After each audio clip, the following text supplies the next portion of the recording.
হিসাবে।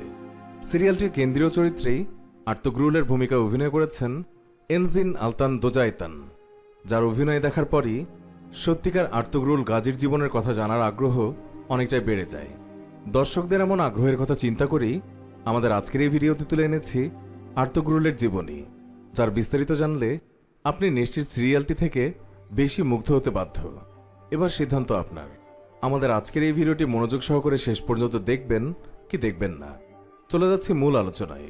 আর্তুগ্রুল আনুমানিক 1191 থেকে 1198 খ্রিস্টাব্দের কোনো এক সময়ে আহলাদ শহরে জন্মগ্রহণ করেছেন। আর্তুগ্রুল গাজী ছিলেন কাই গোত্রের দলপতি। কাই একটি অঘোষ তুর্কি বংশোদ্ভূত যাযাবর জাতি। 11শো শতাব্দীতে কাই শব্দটি সর্বপ্রথম তুর্কি পণ্ডিত মাহমুদ আল কাশগারি প্রথম বলেন। কাই শব্দের অর্থ সম্পর্কের দ্বারা যার ক্ষমতা আছে। আর্তুগ্রুলের মূল গল্প জানার আগে কিছু ইতিহাস জেনে নেওয়া বড্ড জরুরি। মধ্য এশিয়ার